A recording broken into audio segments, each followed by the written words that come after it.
começar a sessão de hoje, dia 2, turno da manhã.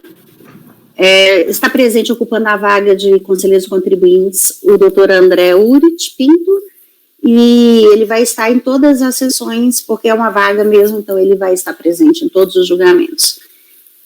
Vamos começar então, o item 1 da pauta, o processo que saiu por vistas na sessão passada, da doutora Andréia, recorrente Érica Sorocoléu, será, como é que pronuncia isso? Por favor, Andréia, pode abrir seu microfone e ler o voto. Microfone, Andréia. Você pode, gente, é um procedimento normal, a gente pode resumir, tá? Não tem problema nenhum, não. Tá. Então, é um processo de exigência de imposto de renda no calendário 2013, em face de omissão de rendimentos tributáveis recebidos acumuladamente decorrente de ação trabalhista. A contribuinte, ela assevera que houve um equívoco no preenchimento da declaração do ano calendário de 2012, na qual o rendimento de 174.488,25 era pertinente ao exercício subsequente, né? Então, ela informou o montante dos rendimentos recebidos acumuladamente na sua declaração de 2013, ano calendário 2012. Entretanto, houve a omissão de rendimentos no ano calendário de 2013, certo? Razão porque está correto o lançamento que foi efetivado. Então, a delegacia de julgamento, ela ressaltou o seguinte, que o valor do imposto de renda retido na fonte, que foi declarado para o referido rendimento, foi de R$ 51.969,88, sendo que a diferença no valor do imposto de renda retido na fonte é tratada em outra notificação de lançamento, que eu cito o número, relativo ao processo administrativo número tal, cabendo a contribuinte pleitear a exclusão dos rendimentos a ele vinculados, né? Ocorre que nos presentes autos, ele trata de rendimentos que foram recebidos de forma acumulada por força de ação trabalhista, razão porque o cálculo do imposto de renda deve ser aferido levando-se em consideração a decisão proferida pelo Supremo Tribunal Federal, o RS 614/406, Rio Grande do Sul. Aí eu trago o recurso extraordinário, né? Trago também o parágrafo 2º do artigo 62, do anexo 2 do regimento interno do CARF, certo? E digo o seguinte, que a exigência de que o imposto incidirá no mês da percepção dos valores sobre o total dos rendimentos acumulados, aplicando-se a tabela progressiva vigente no mês desse recebimento, foi considerada em descompasso com o texto constitucional e decisão definitiva de mérito na sistemática do artigo 543b do Código de Processo Civil. O entendimento da Corte Suprema deverá ser reproduzido no âmbito deste Conselho. Desse modo, a unidade da Receita Federal do Brasil, encarregada da liquidação e execução deste acórdão, deverá manter a incidência do imposto de renda no ano calendário do recebimento, porém, o cálculo deve considerar as tabelas e alíquotas das épocas próprias a que se refiram tais rendimentos, realizando-se o cálculo de forma mensal e não pelo montante global pago extemporaneamente. A conclusão, ante o exposto, voto por conhecer do recurso voluntário e dar-lhe parcial provimento para determinar, em relação aos rendimentos recebidos acumuladamente, o recálculo do imposto sobre a renda com base nas tabelas e alíquotas das épocas próprias a que se refiram tais rendimentos tributáveis, observando a renda oferida mês a mês pelo contribuinte, regime de competência. Esse é o que eu dei. Esse aí era 2013, né, o ano calendário. Exato. O Kleberson tinha pedido vista. Kleberson, por favor. A vista foi do presidente, a vista foi do doutor Pinheiro. Ah, foi do Pinheiro, tá certo. Tá o certo. Kleberson, salvo engano, acompanhou a doutora... naquele momento ali, relatora, né? Uhum. E me causou estranheza o fato de ser no calendário 2013. Uhum. Já seria período do 12A. E eu não entendi o raciocínio daí do voto. E daí já, a hora já estava adiantada, daí ele acabou ficando em vista. Uhum. E esse é o meu ponto que eu coloco para a doutora Andréia. Aparentemente são verbas trabalhistas. Né? E já é período que o contribuinte teria que fazer aquela opção entre tributar exclusivamente na fonte ou levar para o ajuste anual. Ao que parece, ele fez essa opção, mas em um ano calendário diverso.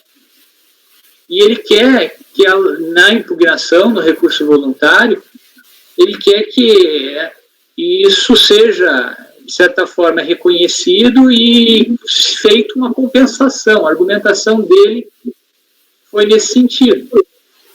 Então, eu não sei se a senhora entende que ele fez a opção e daí leva para o ano calendário e daí não sei por que entrou o recurso extraordinário, porque ele fala do 12, não do 12A, e daí eu não entendi muito o raciocínio do voto. Esse veio, né, de março, a gente chegou a comentar isso na época, André, porque o ano calendário já é 2013, né? Mas ficou exatamente essa dúvida, se eu encaminhei o voto dessa forma, e vocês ficaram de verificar se existia alguma outra opção de encaminhamento, né? Porque até a gente viu se existiria a possibilidade, eu lembro que foi verificado também se poderia ter uma diligência para poder ser verificado junto ao Banco do Brasil a data do efetivo recebimento do alvará, alguma coisa desse tipo. Mas, assim, eu achei que o melhor encaminhamento seria realmente esse, já que se trata de rendimento recebido acumuladamente, né? Essa decisão do Supremo. Eu localizei, inclusive, votos da senhora anteriores, que quando é esse período do 12A e não é feita a opção, o entendimento naqueles votos teria sido no sentido de que, sem a opção, a regra geral seria a tributação exclusiva na fonte e cancelava, inclusive, o lançamento. E daí eu não sei se mudou a opinião, ou se esse caso concreto tem alguma diferenciação, porque aparentemente o contribuinte ele não adentra nesse ponto. Essa situação está sendo suscitada de ofício no voto. Por conta da decisão, né, do Supremo. Exato, por conta da decisão do Supremo. Mas o Supremo está falando do 12A, não está falando do 12A. Não, fala do... O 12. Sendo o 12A, sim, diga. Mas pelo documento dos autos aqui, me parece que o alvará ele é de 2012. Não seria o rendimento recebido em 2012? Me parece que está tendo alguma confusão aqui, eu não sei se é do contribuinte, quando ele fala ano calendário, não sei se ele queria dizer exercício, mas pelo que eu estou vendo aqui do alvará do Banco do Brasil, ele é de 1º de fevereiro de 2012. Mas a data de pagamento parece que foi outra. Exatamente, a data de pagamento. Foi suscitado também essa dúvida. Na época, né, de março, foi suscitada essa dúvida também, porque aparentemente parece, mas só que a data de pagamento foi outra. Veja, por favor, a folha 8. Certo, eu estou na 8 aqui, folha 8. Aqui é um extrato do Banco do Brasil de resgate, ó. Vem com os dados, esse valor que é o do lançamento, que é o de 174 mil, está vinculado a essa data de 2013.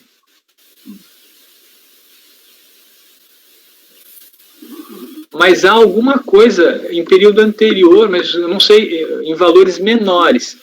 Por exemplo, acredito que o senhor tenha visto o documento da folha 15. Lá, inclusive, especifica a quantidade de meses a que se referem os rendimentos. E aqui a quantidade de meses é 1.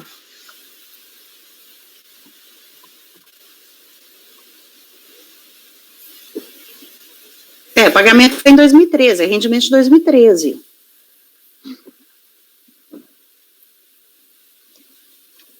T4 no valor do IR. Ele fez opção por tributação exclusiva na fonte? No ano calendário em questão, ele não apresentou, ele omitiu totalmente esses rendimentos. Ele No declarou ano calendário anterior... Está omitido. Hã?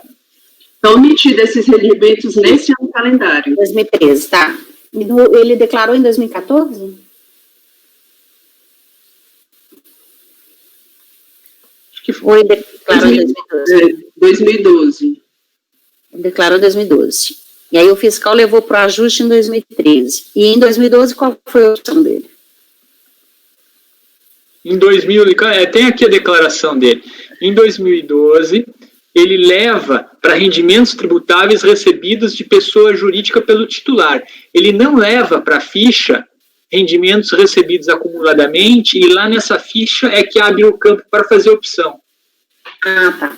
Tá? Mas como ele levou direto para o ajuste e jogou entre recebidos pela pessoa jurídica, ainda que por via meio torta, ele faz uma opção de levar para o ajuste, mas para o ano calendário errado. Uhum. E aí o fiscal vai e leva no ajuste em 2013. Isso. Em 2012... De certa forma, respeitando o que fez o contribuinte para o outro ano, né? Mas entendi. Ainda que na ficha lá, na aba incorreta. Aí já não aplica mais, né, André? Essa decisão do Supremo para os fatos geradores anteriores, né? Eu acho que... Nesse caso, o fiscal teria que aplicar o 12A, que não foi aplicado. Então, no caso, seria a improcedência total, porque não foi aplicado o 12A. Improcedência do recurso? Não. Do lançamento, porque não foi aplicado o 12A. Eu acho que o doutor Cleber quer dar uma palavrinha, doutor Lírio. Quem? Desculpa. Doutor Cleber. Pode falar, Cleber. Porque ele não está falando, é o único que levantou a mãozinha, e aí eu deixei... Vamos lá, Cleber, diga aí. É para levantar a mãozinha, né? Tá certo. Eu que deixei a discussão rolar. Vai. Pois não. Então, eu queria fazer os seguintes comentários. Em relação a essa discussão do 12A, o artigo 12 da Lei 7.713, há uma certeza, pelos documentos dos autos, qual a natureza desses rendimentos, de modo a afirmar que eles se submeteriam necessariamente ao 12A? Ou há uma forte probabilidade, mas não uma certeza? Tem um documento aqui do TRT, ação trabalhista, primeira vara de trabalho de São Bernardo do Campo. Sim, mas a ação trabalhista, o 12A até 2015, né, se não me engano, ele estava restrito a rendimentos do trabalho e aposentadoria, né? Do trabalho, provento de aposentadoria e pensão. Transferência de reserva remunerada. Eventualmente eu poderia ter outra natureza de rendimentos sendo deferidos, sendo colocados em litígio na Justiça do Trabalho. Uma indenização, por hipótese, né?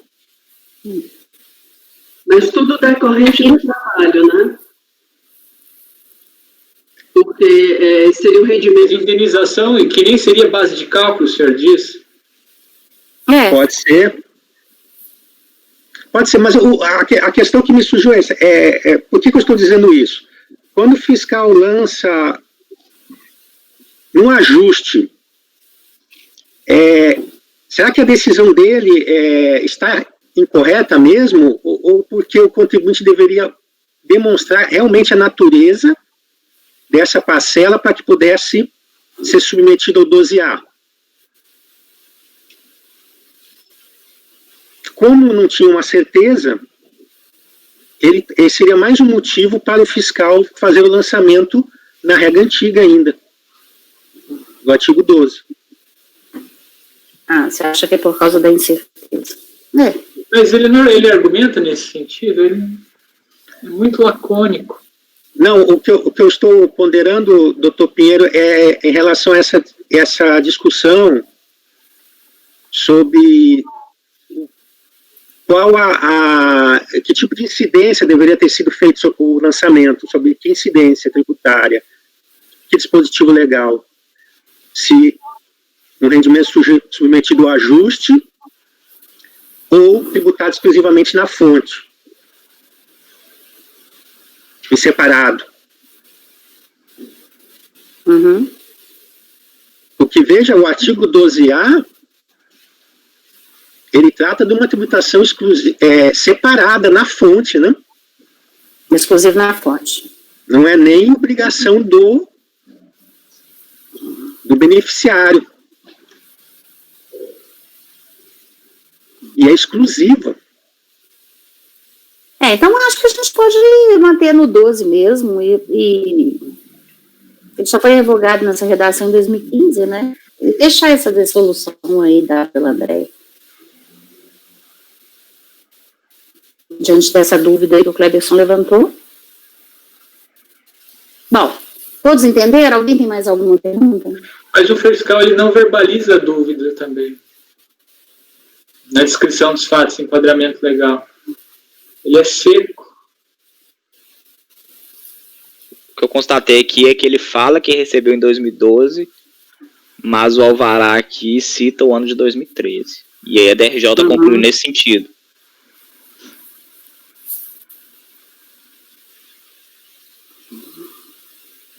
Doutor Matheus, como eu havia me manifestado na época, se eu não estou enganado,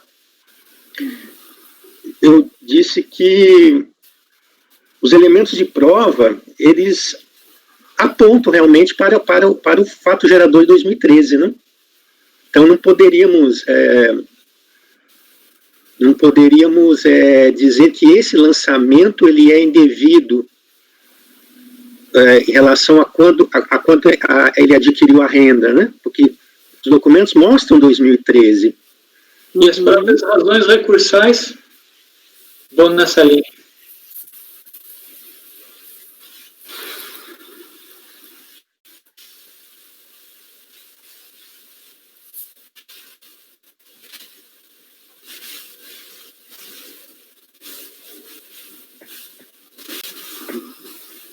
Eu gostaria de fazer também um comentário adicional, presidente, para a doutora Andréia. Doutora Andréia, em relação ao pagamento ao advogado, me parece que a senhora não discorreu nada no seu voto?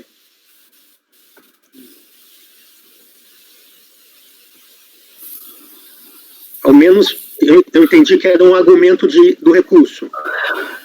Pagamento do advogado.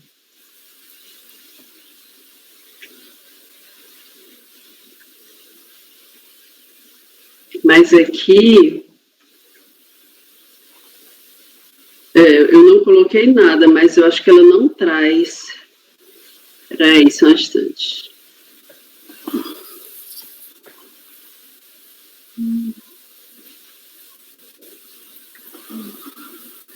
No finalzinho ele fala aqui no recurso: além disso, a fiscalização deixou de considerar os honorários advocatícios pagos ao profissional José Nassif Neto, cujo valor deveria ser deduzido.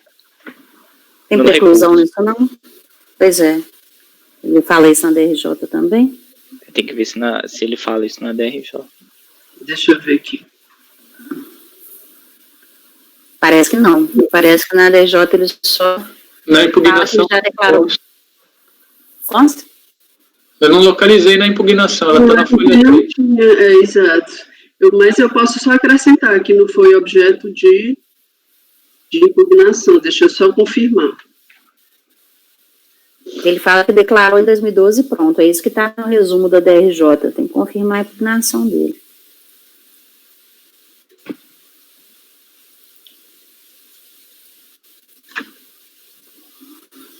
No DRJ ele não fala, a impugnação está em uma folha na página 3. Na página 3.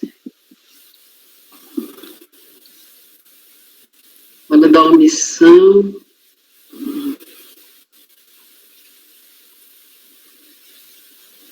É, só isso.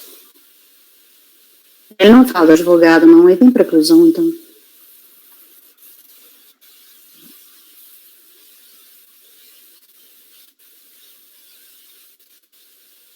E ele fala que é ação trabalhista. Ah, não, ele repete, né? Ele fala que é ação trabalhista.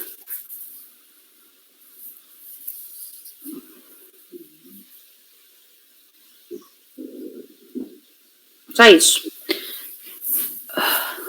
Vai acrescentar isso aí, né? É.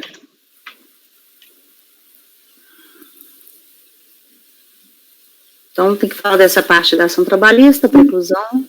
E seria conhecimento parcial?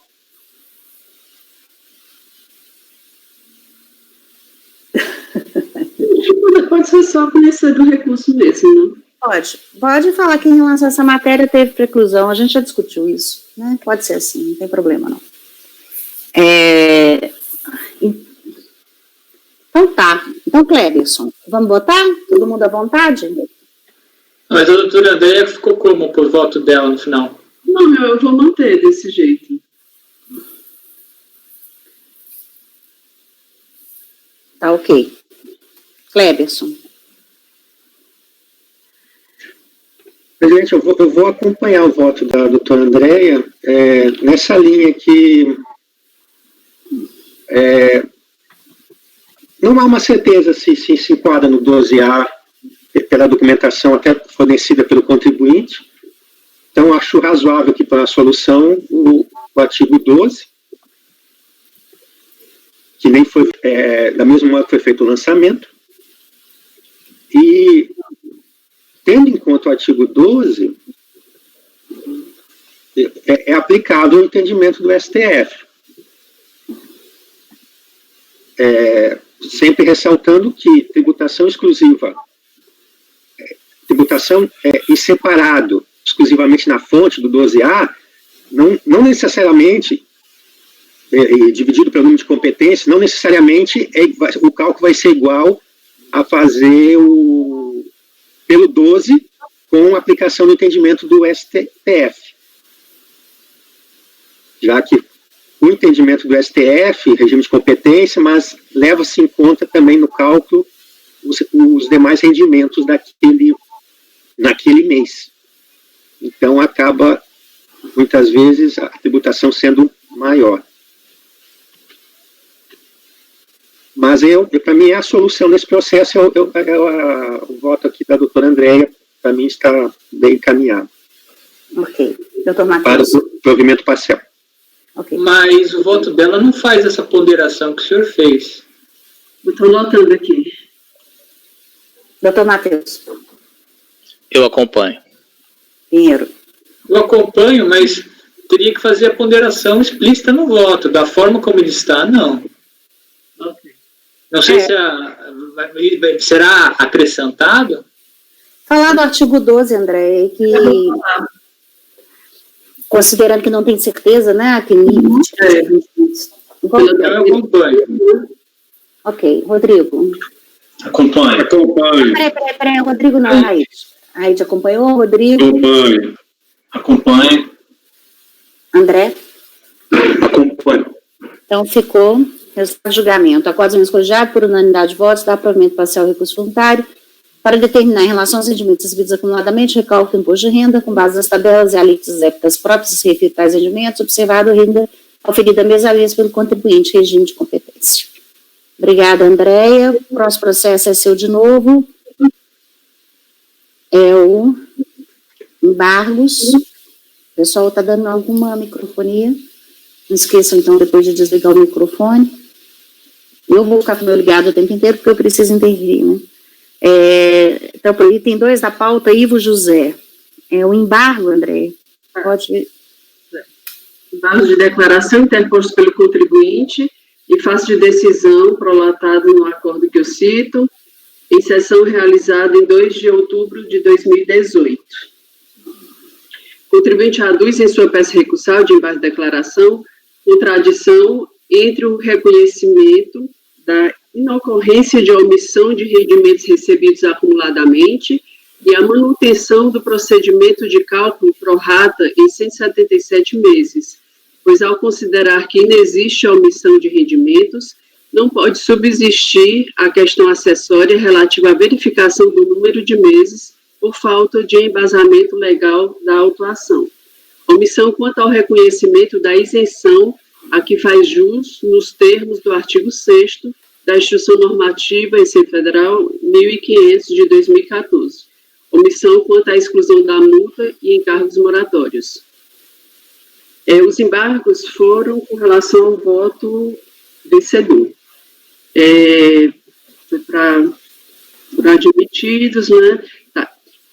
No que tange à contradição apontada pelo embargante, por ter o acórdão, por unanimidade, cancelado a omissão de rendimentos recebidos acumuladamente, e não obstante o cancelamento ter determinado que o cálculo seja efetuado conforme a proporcionalidade do número de meses, verifica-se que a contradição é apenas aparente, conforme será demonstrado a seguir. Cabe inicialmente ressaltar que o lançamento se refere à omissão de rendimentos recebidos acumuladamente e número de meses relativos a rendimentos recebidos acumuladamente e indevidamente declarado. A fiscalização constatou tanto a omissão como o erro no número de meses declarado. De fato, não existiu omissão dos rendimentos recebidos acumuladamente, tendo em vista que o contribuinte informou referidos rendimentos em sua declaração de ajuste anual, a folha 104. O que não está correto é a forma de cálculo do número de meses informado pelo contribuinte, 177, sem a proporcionalização para o cálculo do imposto devido. Assim, o colegiado esclareceu de que forma deve ser o cálculo do imposto devido, ou seja, proporcionalizando os 177 meses entre os levantamentos efetuados pelo contribuinte, pois não foi considerada a base de cálculo levantada pela fiscalização, haja vista o cancelamento da omissão decidido pela maioria deste colegiado. Dessa forma, não resta contraditório o acordo nesse ponto. Com relação à omissão quanto à isenção de que trata o artigo 6º da Instrução Normativa FB 1500 de 2014, por se tratar de benefício de aposentadoria com mais de 65 anos, assiste razão ao embargante por não ter o acordo embargado se pronunciado acerca da referida isenção.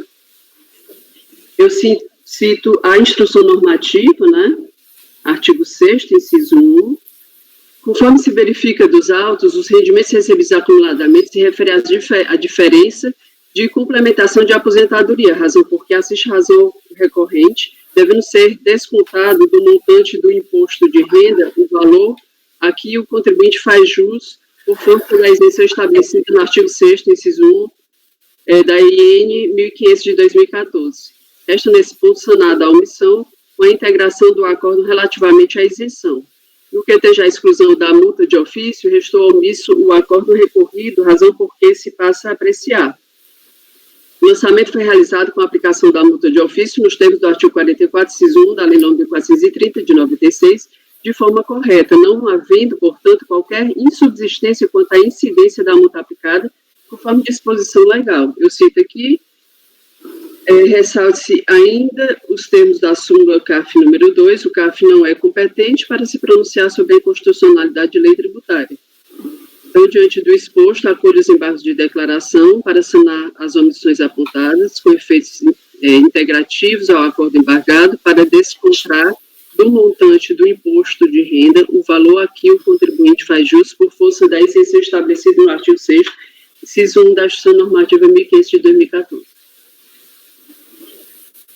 Perguntas?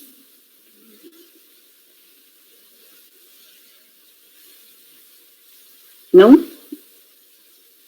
Então, votamos. Cléber. Eu estou analisando ainda, presidente. Só um instante, por favor. Ok.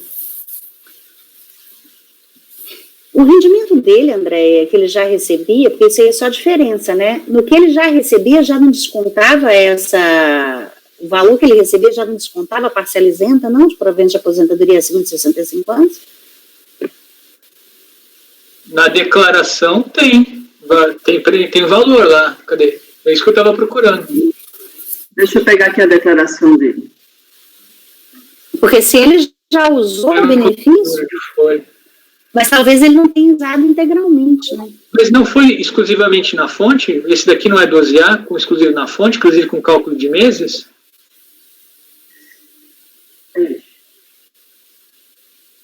Aí tem essa questão da isenção e limite? Não, exclusivo na fonte não, entendo que não. Essa Porque ele questão fala lá de honorários, eu não me lembro do 12A ter essa questão de 65 anos. isso é quando leva ao ajuste, né? Essa isenção de 65 anos, exclusivo na fonte também. Senão ele usaria 2 vezes a isenção.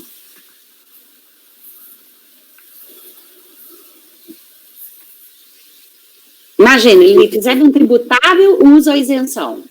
Aí ele recebe uma diferença, também usa a isenção de novo? Porque os dois não vão se misturar, porque um é tributável, o outro é exclusivo na fonte. Como é que fica isso?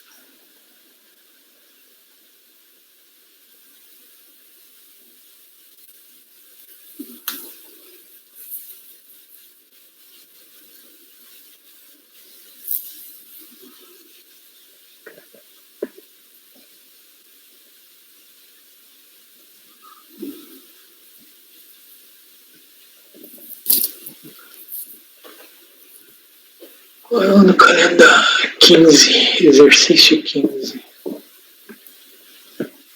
Exercício 15, então é esta.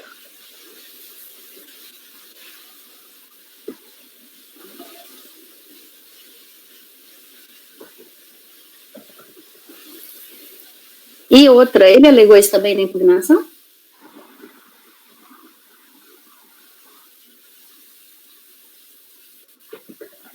Alegou.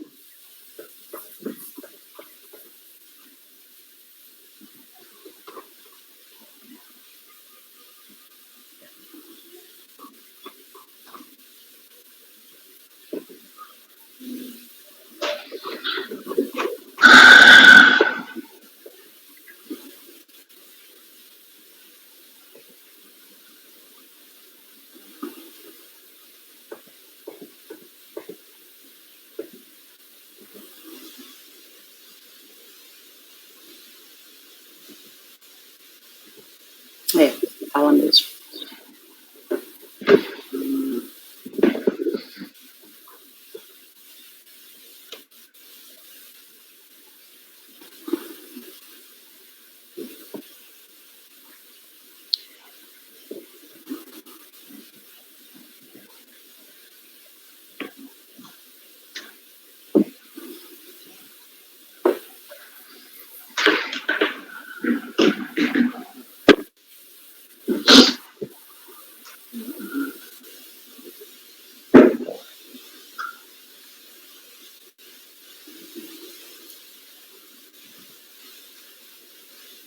Eu dei esse encaminhamento, mas, de qualquer forma, vocês têm que ver, porque foi no voto vencedor, né? Quem fez o voto vencedor? Foi a Cláudia. Mas vocês acompanharam a Cláudia.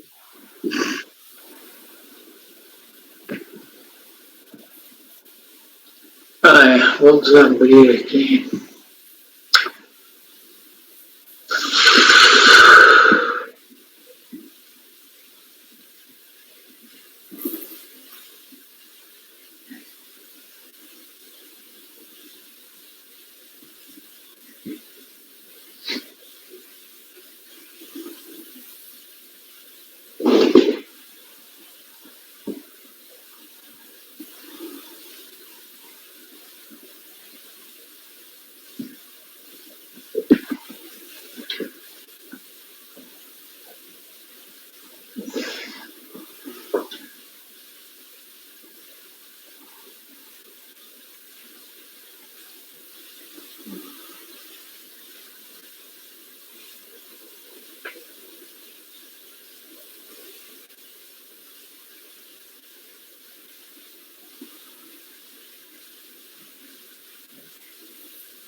Se alguém já tiver alguma solução aí, já levanta.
O resultado do nosso acórdão, à época,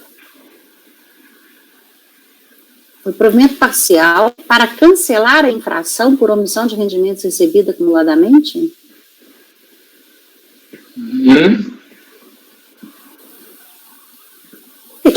Eu confesso que eu não estou entendendo que resultado, o que ele quis dizer esse resultado.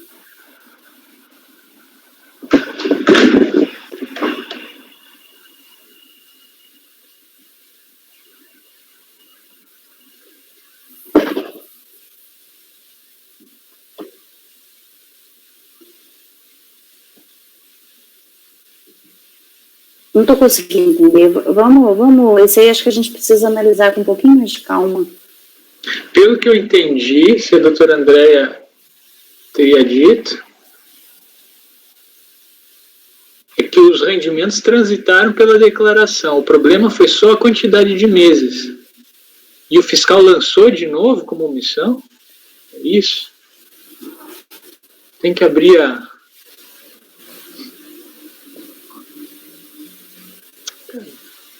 Me batendo aqui. Tem omissão. Eu sou com omissão. Mas aí ela cancelar, o que a Cláudia fala é que não há reparos na decisão recorrida. Mas não teve recurso de ofício? Teve? Teve RO aqui? Não, não teve. Pelo valor não houve. Não teve recurso de ofício.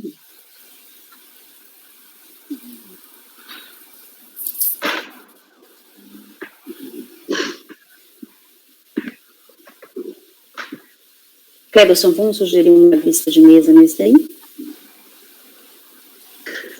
Sim, presidente. Vamos? Então tá, então vamos fazer uma vista de mesa até de tarde, aí a gente olha mais um pouco, se não der até de tarde, fica para amanhã, tá? Esse aí tem que analisar ele com calma, não, senão já fica calado aqui, todo mundo estudando o processo. Vista de mesa nesse daí, tá? Vamos para o item 3 da pauta, outro embargo. Embargos interpostos pela Delegacia Especial da Receita Federal do Brasil, de pessoas físicas em São Paulo. A delegacia aponta erros de fato devido a lapso manifesto, tendo em vista que o valor constante das tabelas indicadas no voto, folhas 455, é superior aos R$ 24.013 que consta do resultado do acordo embargado. Então, segundo a Delegacia da Receita Federal, a necessidade de correção do acórdão, a fim de possibilitar a correta execução e cumprimento do decidido por este colegiado relativo ao reconhecimento do valor de R$ 24.003 como origem de recursos, tendo em vista que, somando-se as tabelas com as novas comprovações acostadas pelo contribuinte, excluindo-se os valores já considerados pela DRJ, chega-se ao valor de R$ 30.436, superior aos R$ 24.013 acatados na decisão embargada. de fato, foram verificados nos extratos trazidos pelo contribuinte outros valores, além dos que estão em questionamento nos presentes autos, conforme constam na tabela 1, de folhas 455 do voto embargado. Entretanto, os valores não fazem parte do objeto do recurso, não foram levados em consideração no cálculo do montante exonerado. Conforme se constata dos autos, o montante de R$ 24.003, reconhecido como origem de recursos, corresponde exatamente à diferença que foi pleiteado pela recorrente e o já reconhecido na DRJ, estando, portanto, correto no momento ao reconhecer como origem de recursos o valor de R$ 24.003 como doação feita pela filha da recorrente Patrícia Almeida Lopes Lourenço. Assim, resta esclarecido o erro de fato apontado.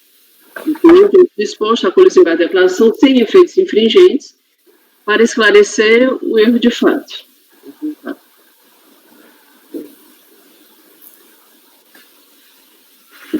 Perguntas? Eu não entendi, doutora Andréa. Desculpe. Foram excluídos, né, esses valores.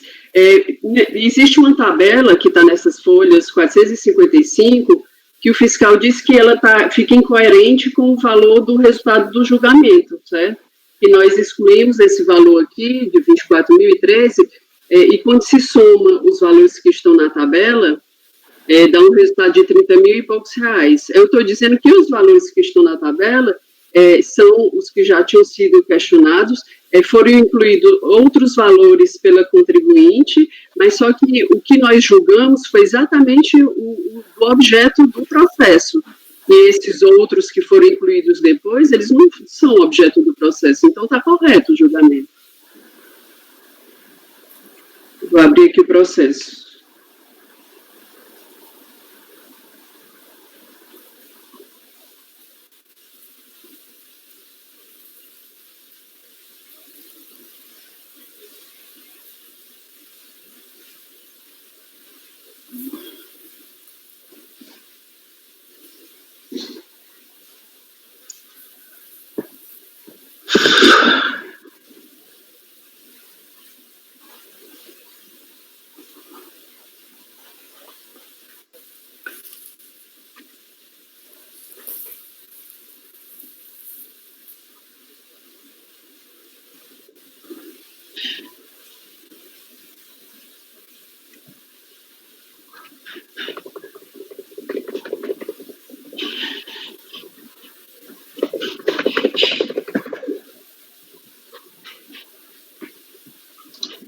Doutora Andréa. Sim. Sim, aqui no seu acordo, a senhora reconhece que é um erro de fato.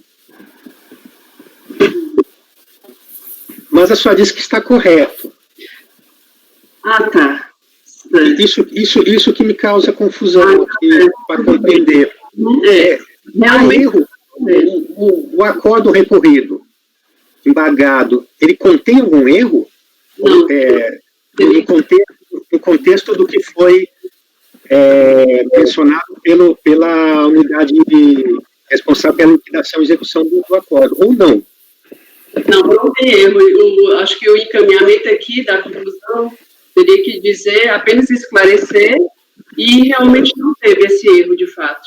Não existe esse erro.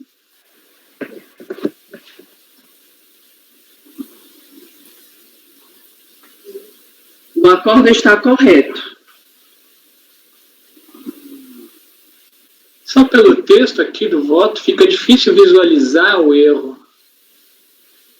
Eu não estou conseguindo. Pelo que eu estou entendendo aqui, o contribuinte no recurso juntou novos extratos, não é isso? Só que parte desses extratos aqui não estariam relacionados com o objeto da autuação, e por isso que não foi considerado tudo. Me parece que é isso, né? Nessa tabela que consta as folhas 455, tem os valores que foram incluídos também pelo contribuinte. Então, quando foi lá para a delegacia, ele somou isso aqui e viu que o resultado estava diferente, ele achou que estava errado o julgamento da gente. certo? Mas só que não está errado. Realmente, o que foi exonerado foi só aqueles 24.013, que é o que é para ser exonerado, e não esses valores de 30 mil que dá aqui. Mas aí por que é o 24 e não esse 30 aqui? É isso que parece que a DRJ ficou um pouco confusa. Porque pelo texto aqui do acórdão, de fato, parece que o que está comprovado aqui é essa soma de 11.700 mais 19.836. É porque aqui foram incluídos outros valores, todos os valores que foram comprovados pela contribuinte.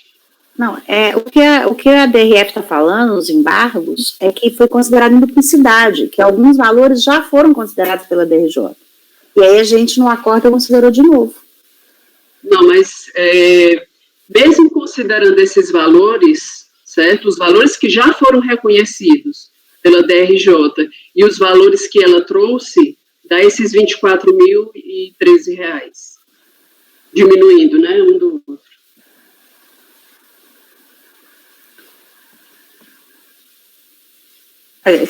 Fala o seguinte, olha o que a DRF fala. Somando as tabelas com as novas comprovações acostadas pela contribuinte e acatadas no acórdão embargado, chegamos ao valor de 30 mil, superior aos 24 que consta na ementa e no voto.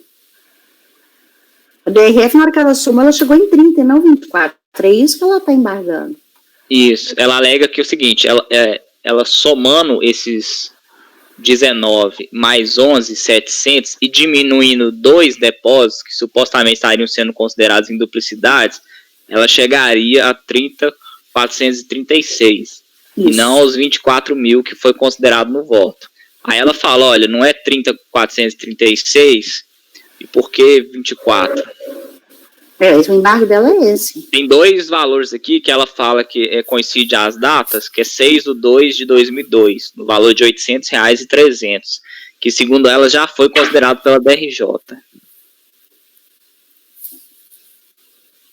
Por isso que ela subtrai esses 1.100.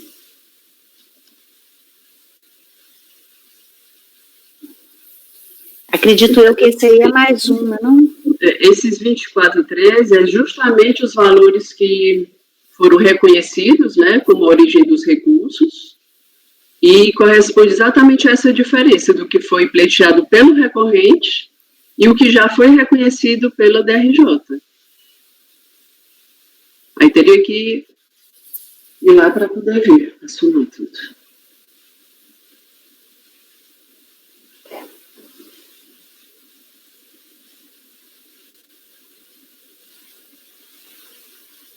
Valores comprovados. Ela embarga 2 coisas. Ela fala que 2 valores que foram considerados comprovados já tinham sido admitidos e que parte do valor considerado comprovado não foi considerado ao final ao fazer o acórdão. Deixa eu abrir o acórdão aqui.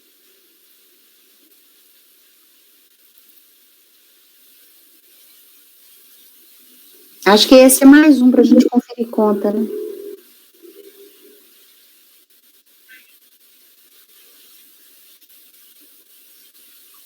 Vou sugerir mais uma vista de mesa aqui, pode ser? É melhor, senão nós vamos ficar aqui parados só olhando as contas no processo. Cleberson. Vamos pôr esse em vista de mesa também? Vista de mesa para de tarde ou para amanhã, de acordo com o que a gente conseguir. Tem que olhar essas contas aí, não tem jeito não. Vamos passar para frente. Vista de mesa nesse aí também. Então, Raíde, por favor, tem 4. Eu marco 4.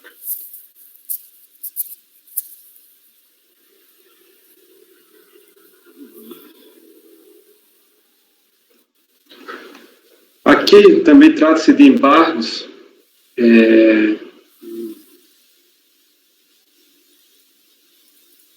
Embargos inominados da autoridade administrativa, ela aduz o seguinte: tendo os autos sido encaminhados para a equipe regional de análise do contencioso da 9ª região para cumprimento do acórdão encimado, a autoridade fazendária elaborou despacho alegando a existência de contradição entre o dispositivo analítico da conclusão, que menciona dar provimento parcial ao recurso voluntário para restabelecer a isenção da área de utilização limitada de 500 hectares, e a parte final do voto, que menciona provimento parcial para restabelecer a isenção da área de utilização limitada de 500 hectares e também reconhecer o VTN declarado pelo contribuinte, propondo o retorno ao CAF para apreciação da questão. Submetido à análise de admissibilidade por parte da nobre conselheira doutora Miriam, esta entendeu por me acolher o pleito da autoridade fiscal, inscritos e recepcionados como embargos inominados, propondo a inclusão em nova pauta de julgamento. Ou seja, em suma, há uma divergência no acordo entre a conclusão do meu voto, que lá diz dar provimento para restabelecer a isenção da área de utilização limitada e também reconhecer o VTN declarado pelo contribuinte, enquanto na parte analítica, que é a parte que sai na ata, né, consta apenas restabelecer a isenção da área de utilização limitada, porque ficou essa contradição aí, ficou faltando uma omissão. Pois bem, em suas razões, pretende a autoridade administrativa incumbida do segmento feito, sejam conhecidos seus embargos, insurgindo-se contra o acórdão recorrido, ou entender ter havido a ocorrência de contradição, ou seja, lapso manifesto entre o dispositivo analítico e a conclusão do voto. Como já determinado no despacho que propôs o acolhimento dos presentes embargos, constatou que houve a contradição entre o dispositivo analítico e a conclusão. Neste sentido, procedem os embargos inominados opostos pela representante da equipe do contencioso e pondo que seja acolhido sua pretensão para que aludido erro seja devidamente saneado. Com efeito, por este acordo, deve-se prover a correção da inexatidão material devido ao lapso manifesto de contradição no resultado do dispositivo, questão objetiva sobre a qual não paira dúvida. A leitura das razões de decidir do acórdão 2401.006.632, ou seja, o acórdão hora guerreado, bem como o conteúdo da emenda, levam aí a linha na conclusão, incabível a manutenção do arbitramento com base no CIPT, quando o VTN é apurado adotando-se o valor médio das DIRTs do município, sem levar-se em conta a aptidão agrícola do imóvel, ou seja, o pleito da revisão do VTN arbitrado pretendido pelo contribuinte foi concedido, tendo sido, portanto, dado provimento ao recurso voluntário neste ponto. Vejamos o que diz a parte da emenda que nos interessa. Aqui colaciona a emenda que estava no voto. Para excluir quaisquer dúvidas, o corpo do acórdão embargado é claro ao tratar da matéria, não se manifestando em nenhum momento em negar provimento ao recurso neste quesito, mas sim sempre no sentido da impossibilidade do arbitramento com base no CIPT, sem aptidão agrícola. Aí eu colaciono aqui a parte do voto que diz respeito ao valor da terra nua, VTN. Isso tudo só para esclarecer que o resultado correto e o final é o que consta realmente a conclusão do voto. O que está lá no dispositivo analítico, constando apenas o restabelecimento da isenção da aptidão agrícola, foi um equívoco, de fato, né? Ficou um esquecimento aí.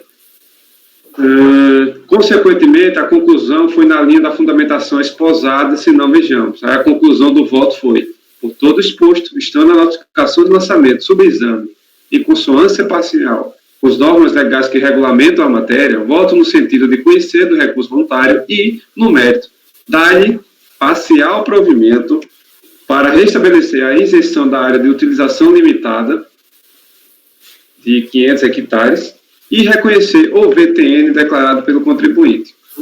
Embora todo o fundamento acima transcrito, bem como a emenda e a conclusão encimadas, tratarem pela revisão do lançamento e eventual provimento do recurso, o dispositivo analítico foi omisso quanto a este ponto, se não vejamos.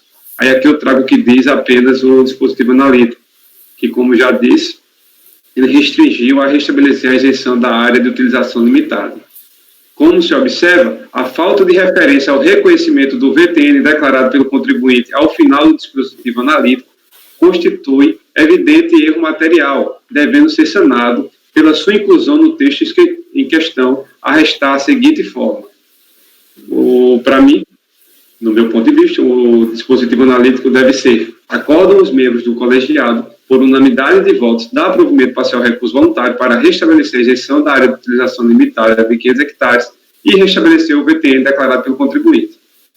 Ademais, apenas a título de elucidação, isto porque no despacho lá, que foi recebido como embargos de inominados, a autoridade administrativa, ela disse que esse resultado de reconhecer a área de utilização limitada e o VTN declarado pelo contribuinte resultaria no provimento do recurso.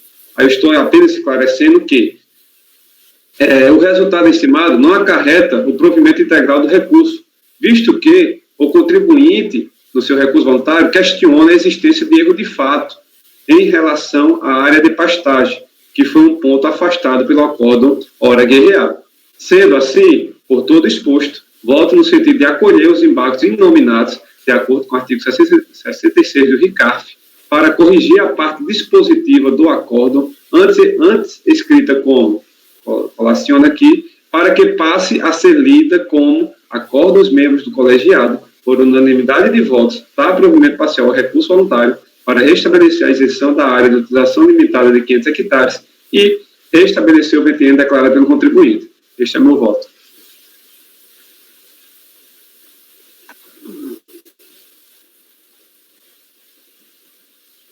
Clodoaldo. Alguma pergunta, pessoal? Só um momento, presidente. Realmente, na ata, na época, saiu só a parte de utilização limitada de 500. Exatamente. No caso, o fiscal fez pelo CIPT e Sempre-Tidão Agrícola, não é isso, Raid? Isso. E no momento do voto, julgamos, o meu acórdão é o que está lá. Pelo princípio da transparência, não foi acrescentado nem mudado nada, né? Certo. Após sessão, um pouco da coisa. E você decidiu à época por acatar o VTN declarado? Declarado. Na época, julgávamos assim. A gente nem entrava nessa discussão da questão da apresentação de laudo ou não. E eu nem sei, assim, eu também nem entrei, né? Só repisei aqui os fundamentos que estava tratado no voto anteriormente. Né? O declarado na DITR, não é isso? Não era laudo, não. Isso. Eu nem sei se tem laudo nesse processo, nem entrei. O laudo para o VPN, né? A gente não foi nem questão de abordagem. Só retratei aqui no embargo no acordo dos embargos o que foi tratado naquela ocasião, né? Eu abri aqui meu rascunho da época.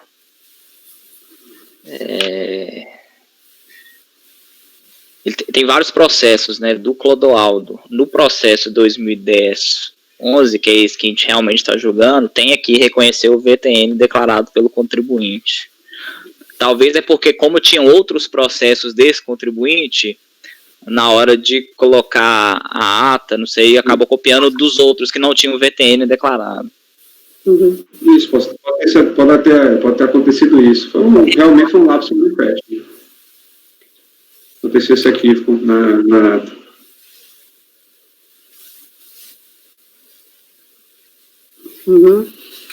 Mais alguma pergunta, gente? Não? Alguém ainda está analisando? Então vamos votar. Cleberson. Acompanho, presidente. André, não, Matheus, desculpe. Matheus, Pinheiro. Acompanho. Andréia. Ouviu? Não, desculpe, Raide. É porque inverteu, muito mantido, agora minha cabeça está confusa. Raide.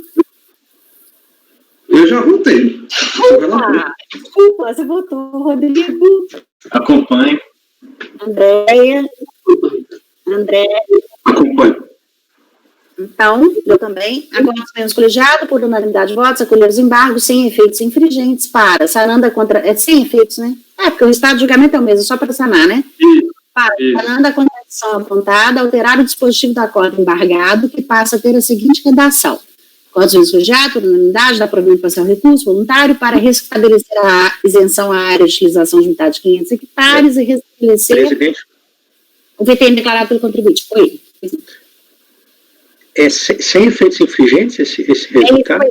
Me veio essa dúvida aqui, porque a conclusão dele era essa, né? Eu acho que é com efeitos, né? O dispositivo é com efeitos.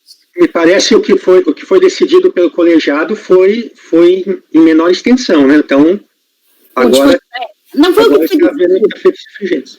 Mas se é erro material só na formalização? Na ata constou errado, né? Na ata a gente só reconhecia a área. Porque se a gente entender que o resultado do julgamento está na ata, o que prevalece é que está na ata, aí é efeitos infringentes. Se a gente entender que, na verdade, é o que está na conclusão, aí não tem efeitos infringentes. Não, acho assim, não houve efeito infringente em relação ao que julgamos à época, certo? Mas em relação ao resultado final, houve, né? Então, acho que se esse é o resultado que conta, eu acredito que a gente pode falar que é com efeitos infringentes. Então, eu tiro isso. Melhor coisa a fazer. Precisa pôr? Pois é, exatamente, vou tirar. Acordo do colegiado, por unanimidade de votos, acolher os embargos para, sanando a contradição apontada, alterar o dispositivo do acordo embargado, que passa a ter a seguinte redação. Acordo do colegiado, por unanimidade de votos, dá provimento parcial ao recurso voluntário para restabelecer a isenção da área utilizada, de utilização limitada de 500 hectares e restabelecer o VTM declarado pelo contribuinte. Correto? Isso aí, obrigada. Item 5 foi retirado de pauta a pedido do contribuinte, vai para a próxima reunião presencial. Presidente, queria sugerir um intervalinho de 2 minutos. Pois não, então tá. Ao apoio, por favor, vamos fazer um intervalo aí de 5 minutinhos, tudo bem? Ok. Para interromper ali a gravação? Sim, por favor, Okay. 5 minutos, tá? 10h12, a gente volta às 10h17.